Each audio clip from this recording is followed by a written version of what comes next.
صدق اللہ العظیم. ہر درد کی دوا ہے صلی علی محمد، تعویذ ہر بلا ہے صلی علی محمد. درود پاک پڑھیں. اللہم صلی وسلم علی سیدنا و مولانا محمد معدن الجود والکرم وآلہ وصحبہ وبارک وسلم. صلاۃ و سلام علیک یا رسول اللہ، صلاۃ و سلام علیک یا حبیب اللہ، یا کریم اللہ وعلی آلک و اصحابک یا شفیعنا عند اللہ. اللہ رب العزت کی بارگاہ میں ہم دعا کرتے ہیں پروردگار عالم ہماری اس دعائیہ محفل کو قبول فرمائیں، مثال ثواب اس محفل کو قبول فرمائیں. میں اور آپ سب کے سب جو یہاں جمع ہوئے ہیں وہ دعا کے لیے جمع ہوئے ہیں، اور ہمارے رب کا فرمان ہے وقال ربکم ادعونی استجب لکم، اور تمہارے رب نے فرمایا مجھ سے دعا کرو، مجھ سے دعا کرو، میں تمہاری دعا کو قبول کروں گا. ادعونی استجب لکم، یہاں مفسرین کے دو قول ہیں. ادعونی کا ترجمہ دعا بھی ہو سکتا ہے اور ادعونی کا ترجمہ عبادت بھی ہو سکتا ہے. یعنی تم مجھ سے دعا کرو یہ ترجمہ بھی ہو سکتا ہے، دعا یہاں بمعنی عبادت بھی ہو سکتا ہے، اور دعا یہاں پر بمعنی دعا بھی ہو سکتا ہے. تم مجھ سے دعا کرو یا پھر تم میری عبادت کرو، دونوں ترجمے یہاں پر ہو سکتے ہیں ادعونی میں. اور جو ترجمہ یہاں پر ہوگا اسی کے حساب سے اگلے والے جملے کا ترجمہ ہوگا. ادعونی استجب لکم، تم مجھ سے دعا کرو میں تمہاری دعا کو قبول کروں گا. ادعونی استجب لکم، تم میری عبادت کرو میں تمہیں عبادت کا ثواب عطا کروں گا، میں تمہیں عبادت کا ثواب عطا کروں گا. دو جملے ہیں بس. حکم ہے حکم خدا دعا کرو، ادھر حکم خدا ہے دعا کرو، اور ساتھ ہی وعدہ خدا ہے کہ میں قبول کروں. حکم خدا کے ساتھ وعدہ خدا. قرآن کریم پورا مکمل اٹھا کر کے آپ پڑھ لیجئے، از اول تاخیر سورہ فاتحہ سے لے کر کے سورہ ناس تک، جہاں جہاں بھی آپ کو حکم خدا ملے گا وہاں وہاں آپ کو وعدہ خدا ساتھ ملے. ادعونی استجب لکم، تم مجھ سے دعا کرو میں تمہاری دعا کو قبول کروں گا. دعا کرو حکم خدا، دعا قبول کروں گا وعدہ خدا. تو میری عبادت کرو حکم خدا، میں تمہیں ثواب عطا کروں گا وعدہ خدا. اقیم الصلاۃ، تم نماز قائم کرو حکم خدا. ان الصلاۃ تنہی عن الفحشاء والمنکر، بے شک نماز بے حیائی اور بری باتوں سے روک دیتی ہے وعدہ خدا. اور خدا کا وعدہ سچا. اگر کسی کی نماز اس کو ایسا لگتا ہے کہ وہ نماز پڑھتا ہے لیکن بے حیائی سے نہیں رک پاتا، بری باتوں سے نہیں رک پاتا، چوری سے نہیں رک پاتا، جھوٹ سے نہیں رک پاتا، غیبت سے نہیں رک پاتا، وغیرہ وغیرہ دوسرے برے کاموں سے نہیں رک پاتا، تو خدا کی قسم خدا کے وعدے میں کوئی کلام نہیں ہے. کہیں نہ کہیں کمی ہمارے عمل میں ہوگی، ہماری نیت میں ہوگی، ہمارے خلوص میں ہوگی، ہماری للہیت میں ہوگی.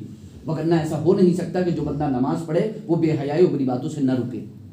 تو جو بندہ نماز پڑھنے کے باوجود بے حیائی و بری باتوں سے نہیں رکتا، اسے خدا کے وعدے میں کبھی شک نہیں کرنا چاہیے، بلکہ اسے اپنے ہی عمل میں شک ہونا چاہیے کہ کہیں نہ کہیں میرے ہی عمل میں کوئی نہ کوئی کوتاہی، کوئی نہ کوئی کمی رہ رہی ہے. وگرنہ خدا کا وعدہ سچا ہے کہ بے شک نماز بے حیائی و بری باتوں سے روک دے رہی ہے. آتوا الزکاۃ، زکوٰۃ ادا کرو.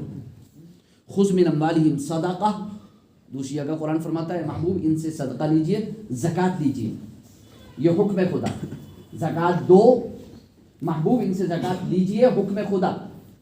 تو طہرہم وتزکیہم بہا، یہ زکوٰۃ انہیں، ان کی جان کو اور ان کے مال کو پاک صاف ستھرا بنا دے گی وعدہ خدا.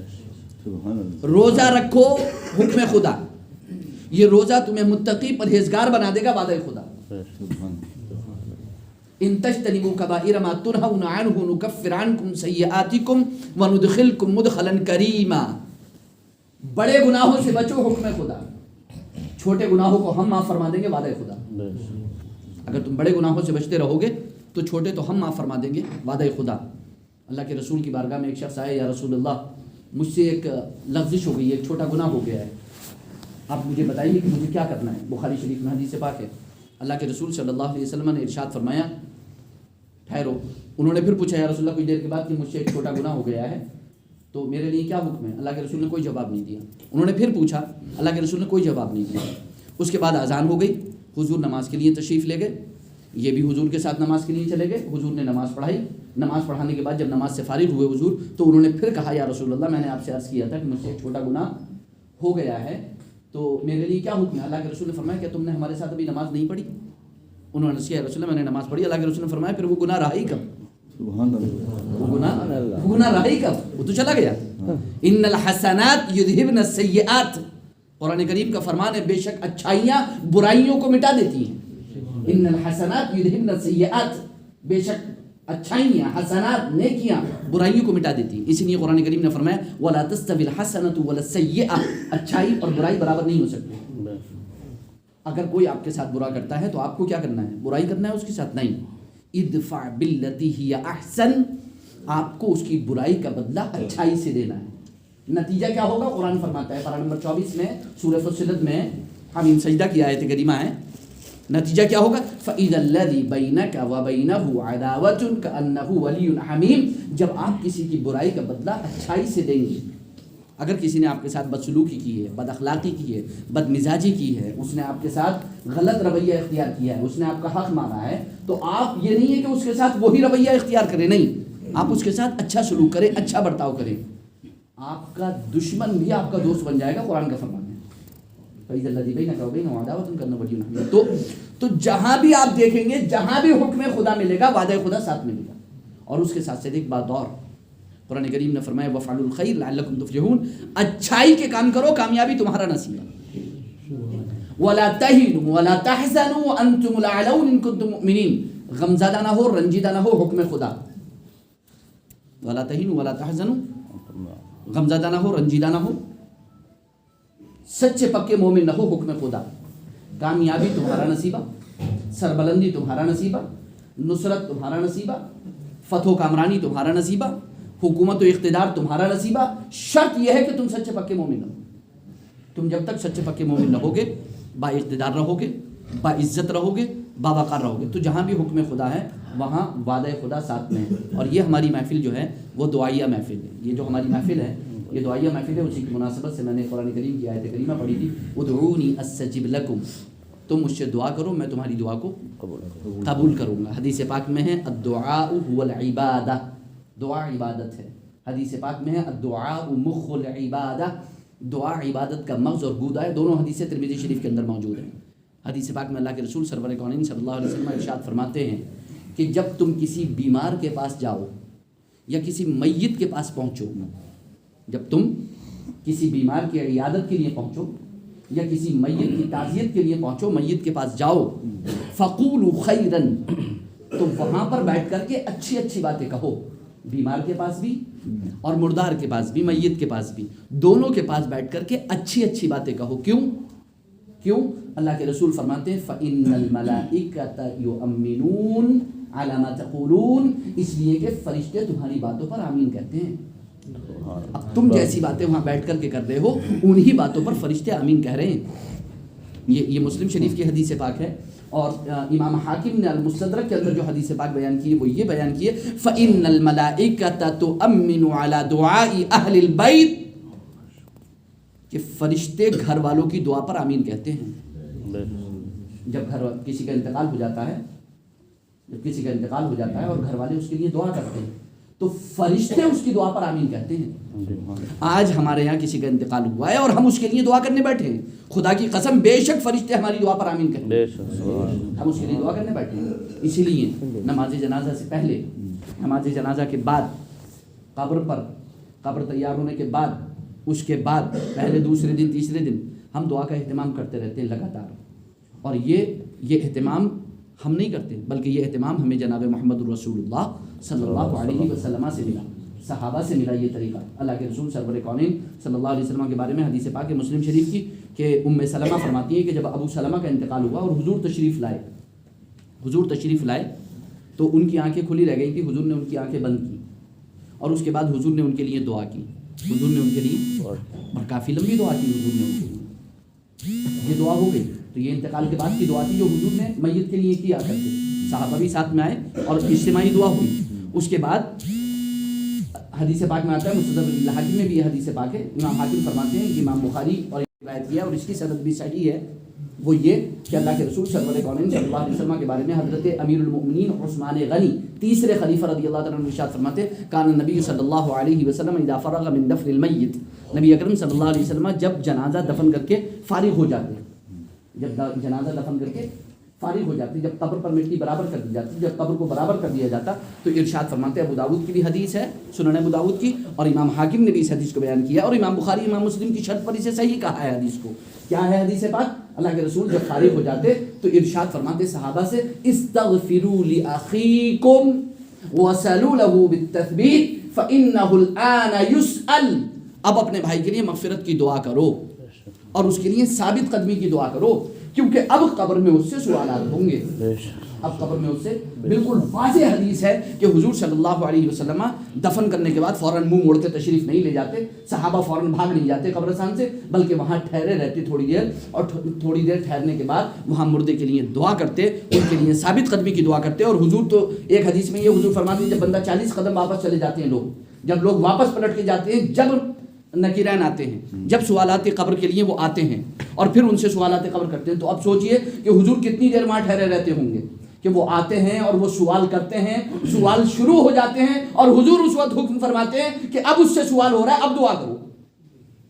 بالکل واضح کلیئر ہے۔ بخاری شریف کی حدیث پاک یہ ہے کہ ایک صحابی نے وصیت کی کہ میری قبر کے پاس اتنے دیر ٹھہرے رہنا کہ جتنی دیر میں ایک اونٹ کو ذبح کرنے کے بعد اس کا گوشت بنا کر کے لوگوں میں تقسیم کر دیا جائے۔ میں آپ سے پوچھتا ہوں کہ آپ کے یہاں قربانی ہوتی ہے بکرے کی یا بڑے جانور کی قربانی ہوتی ہے تو کم سے کم گھنٹہ اور 2 گھنٹے 2.5 گھنٹے آپ کو لگ جاتے ہیں۔ کبھی اونٹ کی قربانی اگر کی ہو تو آپ کو پتہ چلے کہ کتنی دیر میں وہ ذبح ہوگا، کتنی دیر میں اس کا گوشت بنے گا، پھر کتنی دیر میں اس کا گوشت تقسیم ہوگا۔ کم سے کم میں سمجھتا ہوں 2.5 گھنٹے سے کم کا کام نہیں ہے، پورے 2.5 گھنٹے چاہیے ایک اونٹ کو بنا کے ذبح کر کے اس کے گوشت کو بانٹنے کے لیے بہت ٹائم چاہیے، بنانے کے لیے خالی 2-2.5 گھنٹے کا ٹائم چاہیے۔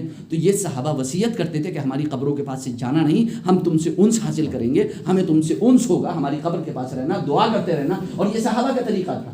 اور 7 دن تک مدینے کے صحابہ، امام بخاری کے استاد حافظ ابو بکر بن ابی شیبہ اپنی المصنف میں، اور امام بخاری اور امام مسلم کے دادا استاد عبد الرزاق اپنی مصنف میں حدیث پاک لاتے ہیں، بالکل بھری ہوئی ہیں احادیث کریمہ۔ اگر کسی کو نظر نہ آئے تو یہ اس کی نظر کا قصور ہے، دن میں اگر سورج دکھائی نہ دے تو یہ آنکھ کا قصور ہے، نہ کہ سورج کے نکلنے کا قصور ہے۔ احادیث کریمہ موجود ہیں۔ صحابہ فرماتے ہیں کہ جب مدینے میں کسی کا انتقال ہو جاتا تو مدینے کے صحابہ کی عادت تھی کہ 7 دن تک میت کی طرف سے کھانا کرتے تھے، غریبوں کو کھانا کھلاتے تھے۔ کیوں؟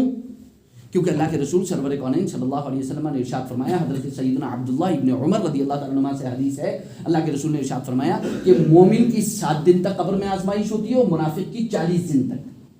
تو مومن کو 7 دن تک قبر میں آزمایا جاتا ہے، اس لیے صحابہ کا طریقہ یہ تھا کہ وہ 7 دن تک مدینے میں لنگر کرتے تھے، غریبوں کو کھانا کھلاتے تھے، یعنی اس کی طرف سے صدقہ کرتے تھے کھانے کا۔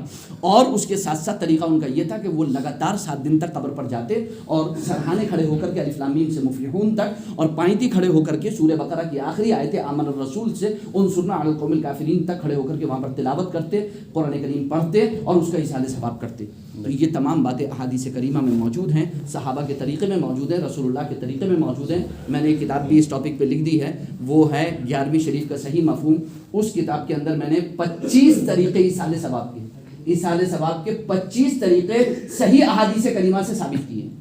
شاید ہمیں تو 1-2 ہی طریقے معلوم ہے کہ بس جنازہ پڑھ لیا، اس کے بعد دعا کر لی اور اس کے بعد نتیجہ کر لیا، بس اتنا ہوتا ہے۔ 25 طریقے حضور صلی اللہ علیہ وسلم اور صحابہ سے احادیث کریمہ میں ثابت ہیں ایصال ثواب کے خاطر۔ ہمیں چاہیے کہ ہمارا مردوں کے ساتھ اچھا سلوک، اچھا برتاؤ یہ ہے کہ ہم ان کے جانے کے بعد ان کے لیے دعا کا اہتمام کریں، جیسا کہ قرآن کریم نے فرمایا والذین جاؤوا من بعدہم یقولون ربنا اغفر لنا ولاخواننا الذین سبقونا بالایمان۔ جو بعد والے رہ جاتے ہیں، وہ پہلے والے جانوں کے جو پہلے چلے جاتے ہیں ایمان کی حالت میں، ان کے لیے دعا کرتے ہیں پروردگار عالم تو ہماری مغفرت فرما، ہماری مغفرت فرما، ہمارے مومن بھائی اور مومن بہنیں جو ہم سے پہلے رخصت ہو چکے تو ان کی مغفرت فرما۔ یہ پارہ نمبر 28 میں سورۃ الحشر اور رکوع نمبر 1 کی آیت کریمہ ہے، اور اسی کے ساتھ ساتھ پارہ نمبر 13 میں یوں ہے رب اجعلنی مقیم الصلاۃ ومن ذریتی ربنا وتقبل دعاء ربنا اغفر لی ولوالدی وللمؤمنین یوم یقوم الحساب۔ تو یہ جو بھی تیجا آپ دیکھ رہے ہیں یا دوجا آپ دیکھ رہے ہیں یا 10واں آپ دیکھ رہے ہیں، اس کی حقیقت سوائے اس کے کچھ نہیں ہے کہ یہ محض میت کے لیے دعائے مغفرت ہے۔ اس کی اصل، اس کی حقیقت اس کے سوا کچھ بھی نہیں ہے۔ اس کی صرف یہی حقیقت ہے کہ ہم جو ہے وہ جمع ہو کر کے میت کے لیے دعا کر لیتے ہیں۔ حضور صلی اللہ علیہ وسلم کے بارے میں حدیث پاک ہے، صحیح مسلم کی حدیث پاک ہے، دوسرے دن حضور صحابی کے گھر پہنچے اور تمام صحابہ نے جمع ہو کر کے دعا کی، تو اب دوسرے دن کرو، تیسرے دن کرو، اور 3 دن تک کا تو حضور نے بھی فرمایا کہ 3 دن سے زیادہ میت پر کسی کو شوق منانا جائز نہیں ہے. اور اس سے اچھا شوق کیا ہوگا کہ بجائے رونا، بجائے نوحہ کرنا، بجائے گریبان پھاڑنا، بجائے جو ہے وہ تماشے کرنے کے، ہم بیٹھ کر کے قرآن کی تلاوت کریں، ہم بیٹھ کر کے درود السلام پڑھیں، ہم بیٹھ کر کے کلمہ طیبہ کا ورد کریں، اللہ کا ذکر کریں، اپنے لیے بھی ثواب اکٹھا کریں. اور اپنے پوری امت کا متفقہ فیصلہ ہے کہ نماز، روزہ، حج، زکوٰۃ اور عبادت بدنی اور عبادت مالی کا جس طرح ثواب آپ اپنے لیے حاصل کر سکتے ہیں، اس لیے ان تمام عبادتوں کا ثواب اسی طرح اپنے جانے والوں کے لیے بھی آپ حاصل کر سکتے ہیں. پوری امت کا متفقہ فیصلہ ہے، اس میں کسی کو کوئی اختلاف نہیں ہے. قرآن کی تلاوت ہو یا کلمہ طیبہ کا ورد ہو یا درود السلام ہو یا قرآن کی تلاوت ہو، کچھ بھی ہو، علی کل حال بالکل. اگر کوئی اس میں کسی کو ڈاؤٹ ہے، کسی کو شک ہے، تو وہ آ کر کے ملاقات کر سکتا ہے، اپنا ڈاؤٹ دور کر سکتا ہے، پوچھ سکتا ہے. لیکن قرآن کے فرمان کا مزاق نہیں بن سکتا وَلَا تَقْفُ مَا لَيْسَ لَكَ بِهِ عِلْمٌ، کہ جس بات کا تمہیں علم نہیں ہے وہاں پر تم لڑو مت، جھگڑو مت، ٹھہرو مت، اس میں مت پڑو. تو اگر کوئی شخص اتنا علم رکھتا ہے، کوئی یہ کہے کہ نہیں میں نے تمام احادیث کریمہ چھاننی ہے، مجھ سے زیادہ، میرے سینے سے زیادہ علم کسی کے سینے میں نہیں ہے، لہٰذا میں کہہ رہا ہوں یہ غلط ہے، تو اس کا دعویٰ میں سمجھتا ہوں کہ ہو سکتا ہے کہ کسی قدر قابل قبول ہو جائے. لیکن اگر کوئی عالم نہیں ہے، غیر عالم ہے، اور عالم بھی ہے اور اسے تمام احادیث کریمہ پر احاطہ نہیں ہے، یا اس نے حدیث کی کتابیں نہیں پڑھی ہیں، یا علماء کا کلام نہیں پڑھا ہے، یا قرآن تفسیر حدیث نہیں پڑھی ہے، تو میں سمجھتا ہوں اسے علم حاصل کرنا چاہیے. اور اس طریقے سے ان جائز کاموں کو، اور جو اچھا سلوک، اچھا برتاؤ ہے میت کے لیے، مردوں کے لیے، اسے ختم کرنا نہیں چاہیے. اللہ اس کی مجھے آپ کو سب کو توفیق عطا فرمائے، اللہ کی سعادت و برکتوں سے ہمارا مال فرمائے. گفتگو بہت ہے، کہہ بہت سکتے ہیں، بہت کچھ ہے کہنے کے لیے. اس ٹاپک پر خالی گفتگو کی جائے تو گھنٹوں درکار ہیں. یوٹیوب چینل پہ مفتی سید شاہد علی یوٹیوب چینل بنا ہوا ہے، اس پہ ہم ویڈیو تو نہیں بناتے ہیں لیکن آڈیو ہم تقریریں اپنی ڈالتے ہیں. اس پہ تقریباً 850 تقریریں پڑی ہوئی ہیں. اس میں سے ایک تقریر یہ بھی ہے، میں ایک جگہ شرکت کی تھی، میں نے 40ویں کی فاتحہ میں، تو انہوں نے مجھ سے یہ شرط لگائی تھی کہ فیضان میں آپ تقریر کریں گے،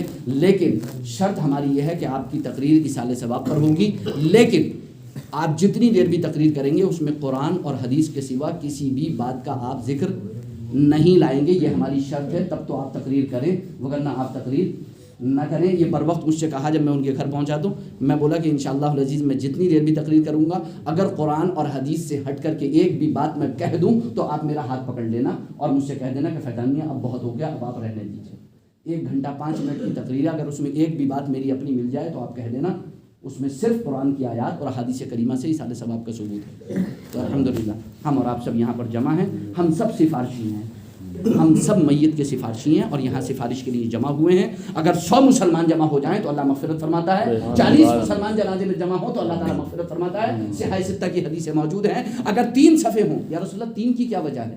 100 مسلمان کہے تھے آپ نے، ایک حدیث میں 40 مسلمان کہے تھے.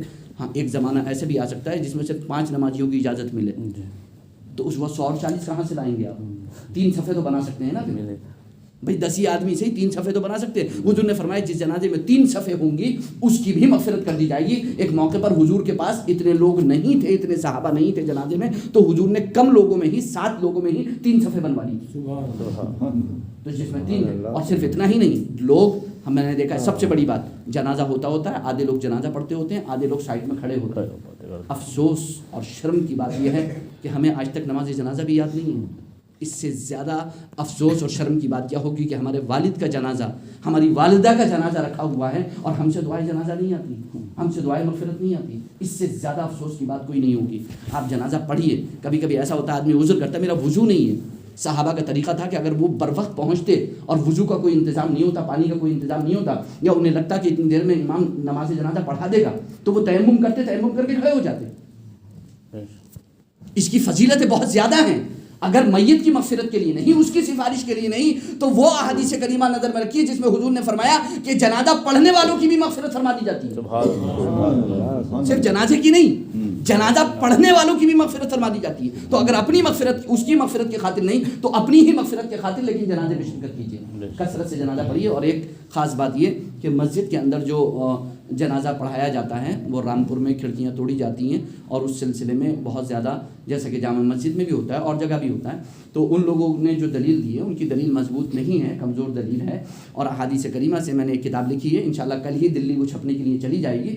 17 احادیث کریمہ اور 10 ٹاپ 10 کے اقوال محدثین اور فقہا کے میں نے اس میں جمع کیے ہیں اور ثابت کیا ہے کہ یہ قریب حرام ہے. جو بھی ایسا کرتا ہے وہ حرام کا ارتکاب کرتا ہے, وہ فاسق ہو جائے گا کہ جو مسجد کے اندر جنازہ پڑھتا ہے. 50 سال میں حضور صلی اللہ علیہ وسلم 100 سالہ جو صحابہ کا دور رہا, کبھی بھی کوئی نماز جنازہ مسجد نبوی کے اندر نہیں ہوئی سوائے ایک جنازے کے. 100 سال میں صرف ایک جنازہ مسجد نبوی کے اندر ہوا, وہ بھی اس لیے کہ حضور اس وقت اعتکاف کی حالت میں تھے اور بارش پڑ رہی تھی, وہ مجبوری تھی اس لیے حضور نے وہاں پر پڑھی, وگرنہ ساری نمازیں حضور نے جنازہ گاہ تیار کرائی تھی الگ, اس جنازہ گاہ میں حضور نماز جنازہ پڑھتے تھے. یہی سنت ہے. جو اس کے خلاف کرتا ہے وہ سنت کے خلاف کرتا ہے. خدا کی قسم وہ مسجدوں کی بے حرمتی کرتا ہے, وہ اپنے مردوں کو بغیر نمازوں کے, جیسا کہ حضور نے فرمایا کہ اس کے لیے کوئی ثواب نہیں ہے, اور ایک حدیث میں اس کی نماز ہی نہیں ہوگی, ایک حدیث میں کہ اس کو کچھ بھی اجر نہیں ملے گا کہ جس پر نماز جنازہ مسجد کے اندر پڑھی جائے گی. تو خدا کے لیے اپنے مردوں کو اس طریقے سے بغیر ثواب کے اور بغیر اجر کے دفن مت کیجیے گا, مت ایسا کیجیے گا. ہاں اتنا ضرور کیجیے گا کہ کچھ اچھے لوگ جو کار خیر کرتے ہیں, میں ان سے گزارش کروں گا جو جن کو اللہ نے یہ توفیق دی ہے, وہ اصحاب خیر بھی ہیں, کہ وہ کچھ اپنا تعاون کر کے, کچھ آپس میں تعاون کر کے بانٹ کے, اگر 100 گز کا ایک پلاٹ, 200 گز کا ایک پلاٹ قبرستان کے برابر میں کہیں لے لیں اور مل جائے, تو اس سے بڑھیا کوئی بات نہیں ہے کہ لوگ وہیں پر قبرستان کے پاس نماز جنازہ بھی پڑھیں اور وہیں قبرستان میں جنازے میں شرکت بھی کریں, تاکہ وہ حدیث بھی پوری ہو جائے کہ جو دفن تک جنازے کے ساتھ رہے گا, اللہ کے رسول فرماتے ہیں احد پہاڑ سے زیادہ 2 پہاڑوں کی برابر اس کو ثواب ملے گا. احد پہاڑ سے کہیں زیادہ بڑے پہاڑوں کی برابر اسے ثواب ملے گا, 3 پہاڑوں کی برابر ثواب ملے گا, 2 پہاڑوں کی برابر ثواب ملے گا. تو اپنے ثواب کو ضائع نہ کیجیے, اپنے ثواب کو ختم نہ کیجیے. اللہ مجھے آپ کو سب کو توفیق عطا فرمائے. آمین ثم آمین. استغفر اللہ ربی من کل ذنب واتوب الیہ. دعا کر لیں.